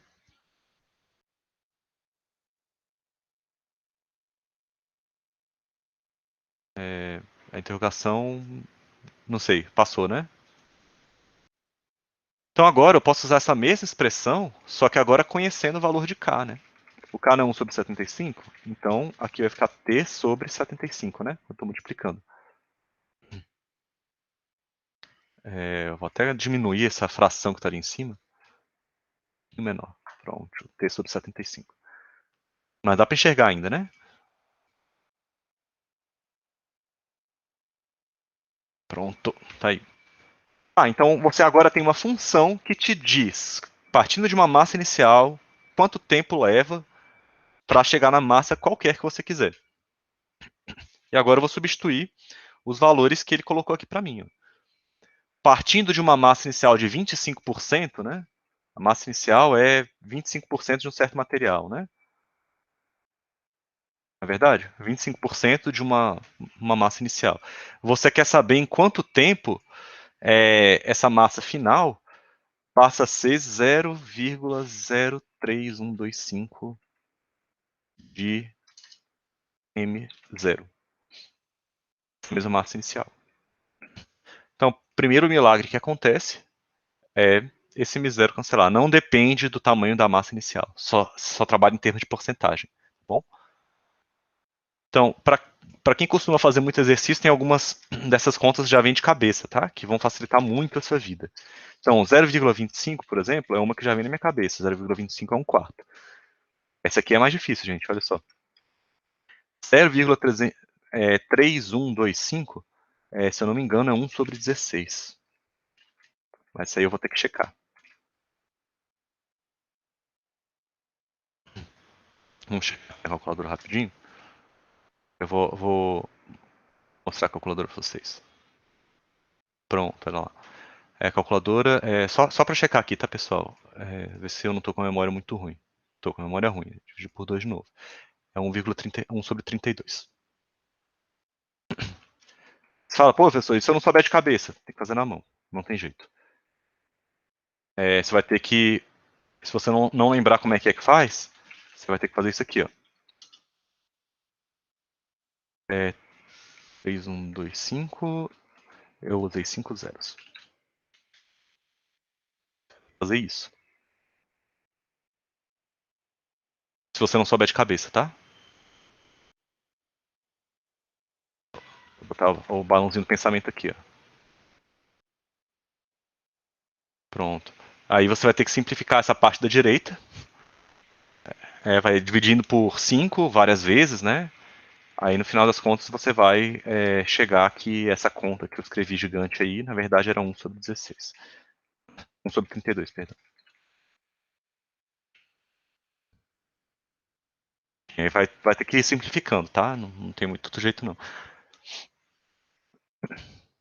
Claro, gente, o que eu fiz? Por que isso te ajuda, né? Porque agora, ó, se você passa o 4 para o outro lado, fica 1 sobre 8, né? Você simplifica 1 quarto com 1 sobre 32. E 1 oitavo também é conhecido como 1 sobre 2 ao cubo. Aqui essas equações contêm um parênteses que tem que aumentar o tamanho do parênteses, pessoal, por causa da fração que está dentro. É difícil de editar. Demora mais um pouquinho. Desculpa aí pelo atraso na edição das equações. E agora, mesmo procedimento, pessoal, que você fez aqui em cima. Ó. Você tem uma equação exponencial, né? Com a mesma base dos dois lados. Ó. Esse cara tem que ser igual a esse. Conclusão. Quanto tempo leva, né? Vai só isolar o texto nessa equação aí, t sobre 75 igual a 3.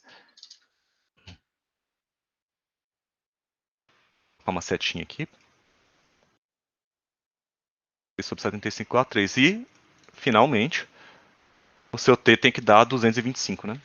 Que é 75 vezes 3. Pronto. E aí, qual é a resposta para a questão? Você vai marcar lá no caderno de respostas, né? Eu acho que vocês já fizeram prova com bolinha. Você vai marcar o 225. Pessoal, vocês estão quietinhos? Tá tudo bem? Pode mandar dúvida aí, tá? Pode falar no chat, não tem problema não. Vocês estão tão quietinhos. Dormiram? Tudo bem, não tá não. Tudo bem, não tá não. Tá tudo bem, mas não tá? Eu não tô entendendo.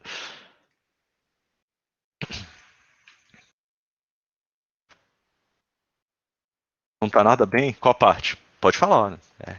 O momento é pra isso, gente.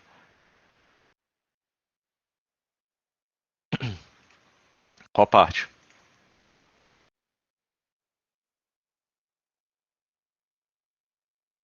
pessoal fica um pouco desesperado, né? Mas olha só, esse tipo de questão ela sempre cai, mas pouquíssima criatividade, tá, gente? É sempre a mesma coisa. E ainda vou ser sincero, até o mesmo tema, tá? É tipo decaimento exponencial.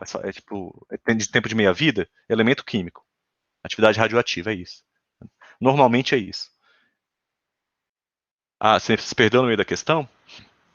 Vocês querem fazer um resumão aqui? Então, eu tinha dois problemas, né? O primeiro problema é, olha, eu sei que essa equação aqui, ó, vou colocar um coração do lado dela, tá? Essa equação aqui, ela é usada em todos esses problemas de meia-vida, tá? Meia-vida. Pode até ser que mude a base, tá? Em meia-vida não, né? Mas eles podem até apresentar com uma outra base. Mas a carinha dela é mais ou menos essa, né? É uma constante que multiplica um termo exponencial, né? Uma base constante com a variável no expoente. O seu único trabalho é achar o tempo de meia-vida, que é o valor dessa constante. Aí eu utilizei um ponto no gráfico, vou até puxar uma setinha aqui, ó. Utilizei um ponto no gráfico para calcular qual era o tempo de meia-vida. Beleza. Achei o tempo de meia-vida aqui, ó. Mas tudo bem, mesmo que você não soubesse que era 75 dias, tá aqui, o tempo de meia, a constante está aqui, né? Achou a constante. Aí você volta na equação, substituindo a constante. Tá aqui a constante, 1 sobre 75, tá vendo? Que multiplicou o t. Então você tem uma função que modela o seu problema. Agora você consegue calcular quanto tempo leva para esse irídio decair até tantos por cento, ou quantos por cento você vai ter depois de passado um tempo aí que você escolher. Enfim, o que ele pediu para você fazer eu tenho uma massa inicial de 25%. Então, beleza, eu parti de 25% de uma certa massa. Então, eu substituí aqui por 25%. E eu quero chegar em 3,125% dessa mesma massa. Coloquei na equação, conta. Acabou. A partir daqui mãos à obra, né? Assim, trabalho braçal. Sujar as mãos mesmo. O grosso da questão é partir disso aqui. É isso. Beleza? O resto é assim, gráfico, substitui e faz a conta. Tá bom? A parte daquilo não tem muito mistério. Então, beleza, já resolvemos a questão tipo B da prova de 2019. Agora, olha só a falta de criatividade, gente. Sempre assim, ó, outra questão que cai é de reprodução de bactérias, né? Cai direto. Só que esse aí tem um pouquinho de log, né? Mas no final das contas ele dá uma função exponencial aqui e dá uma outra função exponencial aqui. Pelo tempo, pessoal, com a permissão de vocês, eu vou fazer o seguinte. Eu vou pular essa questão porque eu já respondi ela lá no Paz em Números. Então, eu vou fazer o upload de 2 vídeos hoje. O vídeo desse exercício, dessa sequência de exercícios, né? Toda. E vou colocar o vídeo desse exercício resolvido junto, tá? Lá na playlist do YouTube. Aí eu mando o link para vocês lá no Paz em Números, beleza? Aí lá já tá feito. É só para vocês não ficarem muito tempo aqui assistindo o negócio que eu já fiz. Pode ser? Então eu vou escrever aqui, ó. Resolvido. Um vídeo. Eu vou colocar em outro vídeo. Confira o card no canal. Inscreva e ativa o sininho, né? Mas isso aqui já está resolvido, tá, gente? Beleza? É só pra gente ganhar um pouquinho de tempo. Não tem mais muita coisa, não. Tem mais. Só mais essa questão aqui. Essa aqui de baixo. Essa aqui já foi feita e ela é até bastante rápida, tá? Mas se vocês quiserem, a gente pode juntar um outro dia aí, não sei, para a gente discutir as técnicas que eu usei para resolver isso aqui, mas é bastante razoável, tá? Acho que está tudo bem explicadinho lá. Então vamos passar para essa aqui, ó. O gráfico apresentado, esse gráfico aqui que mostra a projeção da população brasileira em 2013, o IBGE fez uma, né? Em 2017, em 2018, outros órgãos aí fizeram. E essa é a projeção da população de 2010 até 2100.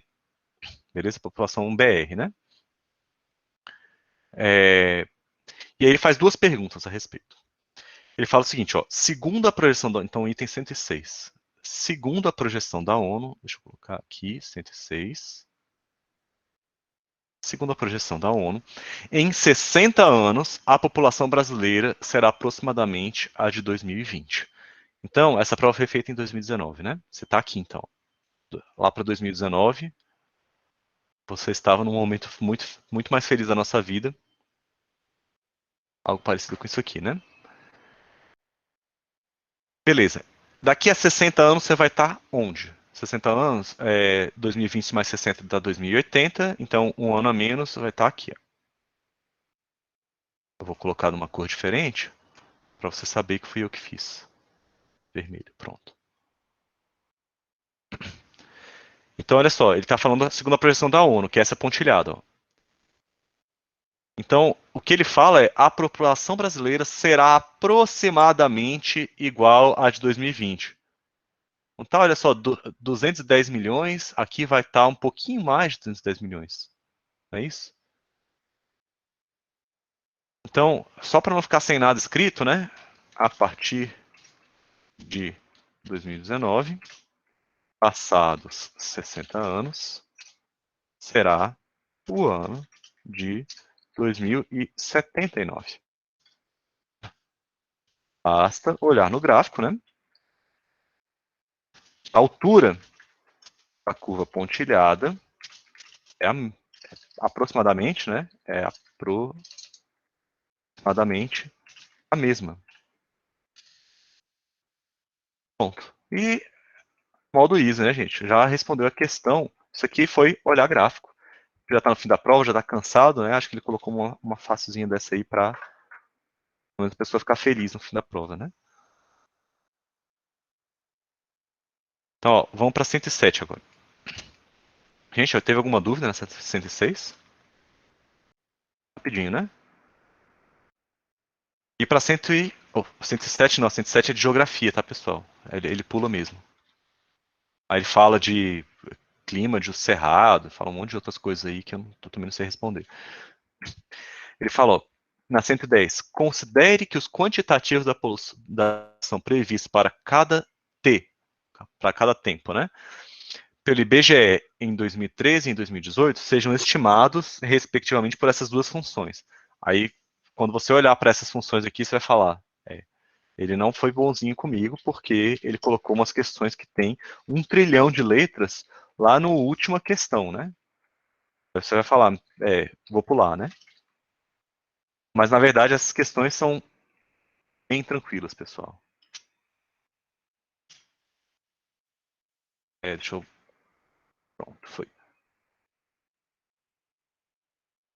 Ele só colocou um monte de constante, mas ele mesmo não saberia determinar essas constantes só com o que está no gráfico, tá? Então você não vai fazer 1 trilhão de contas nessa questão.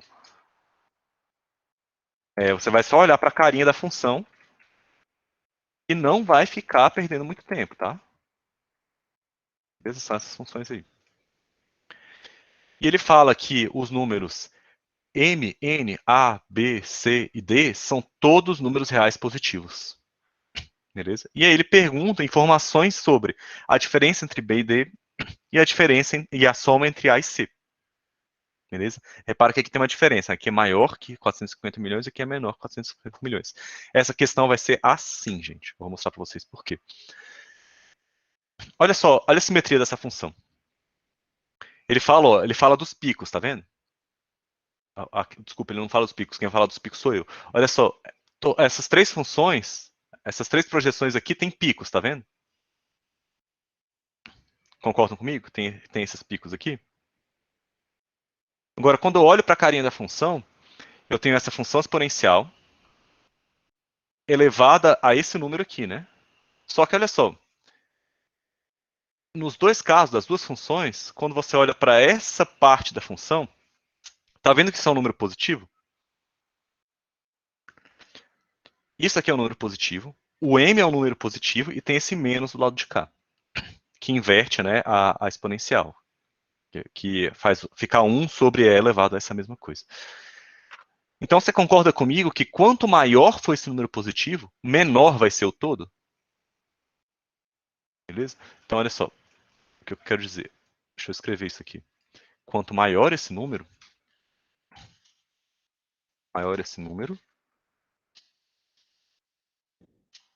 menor vai ser o valor de P de T. Concordam comigo? Porque você pega um número positivo, coloca lá um número muito positivo, esse sinal de menos vai fazer esse todo ficar muito negativo. Então, essa parte da exponencial é aquela que se aproxima do eixo x, né, do eixo t nesse caso.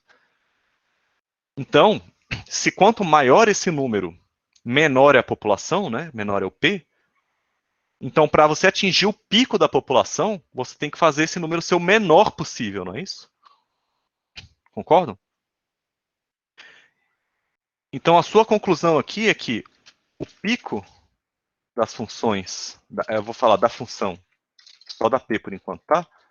Da função p ocorre quando esse t menos b elevado ao quadrado é o menor possível, né? Mas olha só, qualquer número elevado ao quadrado é positivo, né?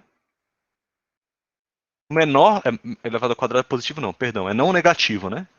Quer dizer, qual é o menor valor real, né? Todos esses números são reais, de acordo com o enunciado. Qual é o menor valor que o quadrado de um número pode assumir para você achar o pico?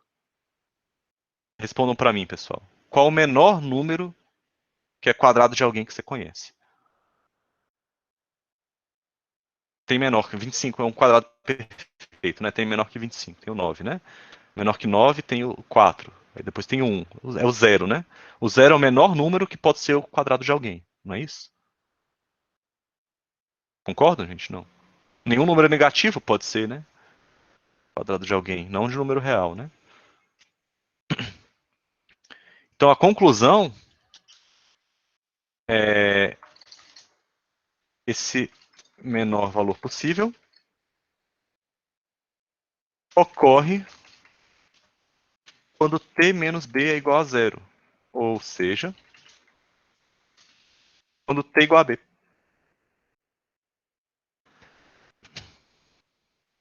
Então o que está acontecendo é que o pico da função p é atingido quando o tempo é igual ao b. Então a gente volta aqui no gráfico, ó, essa função p, ela fala de IBGE em 2013, né? Então IBGE em 2013 é esse gráfico preto aqui, né? Olha, o pico é atingido ali um pouquinho depois de 2040, não é? Tá vendo? Que o pico é atingido aqui um pouquinho depois de 2040. Beleza. Pelo mesmo argumento, o pico da função Q, que é o IBGE em 2018, vai ser atingido quando o tempo for igual ao D, que faz essa expressão ser o valor zero, né? Então, o que ele está dizendo é que esse pico que está acontecendo aqui no IBGE em 2018, que é a linha cinza aqui em cima, é 2045 mais um pouquinho. Então, o valor de B é um pouquinho maior que 2040, e o valor de D, de dado, é um pouquinho maior que 2045. Então, eu vou escrever isso aqui, ó. B é aproximadamente 2040, e o B e o D é aproximadamente 2045. É mais ou menos isso, né? Beleza, gente? Agora, olha só.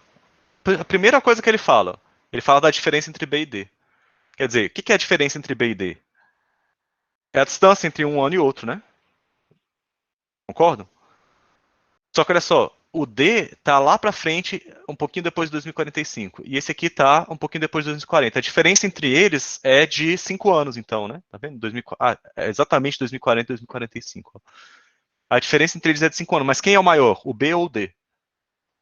É o D, que é o de BGE em 2018, né? Então, o maior menos o menor, que vai ter que dar 5 positivo, né? Então, eu já sei que as possíveis alternativas são essas, em que o maior menos o menor dá 5, ou essa, pelo mesmo motivo. Não é isso? Mas olha só, lembra que eu falei lá daquele crescimento exponencial? Sempre aparece isso, ó, uma constante vezes a parte exponencial, né? Essa constante aqui é justamente a população inicial. Ou quando o t for igual ao b, aqui no pico, esse valor vai dar zero, né? e E elevado a zero dá 1. Então, como é que eu faço para descobrir quem é o A e quem é o C? Fazendo E igual a B, olha só a conta que aparece.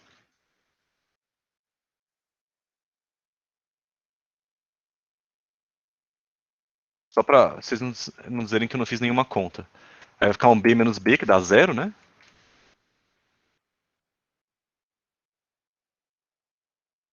B menos B dá zero. E E elevado a zero é 1. Qualquer número elevado a zero, exceto o próprio zero, é 1. Então, olha só, o que ele está falando é que no tempo t igual a B, a população é A. Mas olha só, esse aqui é justamente o pico, não é? A gente acabou de descobrir que o t igual a B é o pico. Então, o que ele está falando é que a população no pico é igual ao Azinho. Então, o Azinho é um pouquinho menor do que 230, né? Então, o Azinho, eu vou colocar aproximadamente, é tudo aproximado aí, né? 230.000. A população no pico. Pelo mesmo argumento, pessoal, pelo mesmo argumento, ó, você vai fazer exatamente as mesmas contas. Só que substituindo, usando a função Q e substituindo o tempo T por D. Você vai achar exatamente o mesmo resultado. Quer dizer, o mesmo não, né? É porque as letras são diferentes, mas vai achar algo muito similar. Só substituindo aqui, tá? Você vai achar E elevado a zero. E aí, E elevado a zero é 1 de novo. Significa que o Q elevado a D dá o próprio C.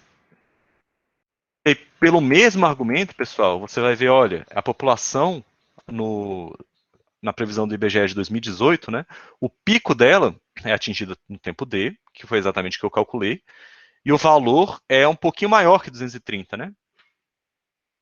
Não é isso? Mas eu vou ser generoso com ele e falar que é aproximadamente 230, né? Estou errando para menos, né? Mas olha só, é, tanto A quanto C estão acima da linha do 220, acima da metade aqui do 220, né? Então, dois números que são acima de 225, como é o caso desses, né? A soma com certeza vai ser acima de 450, né? Concorda comigo?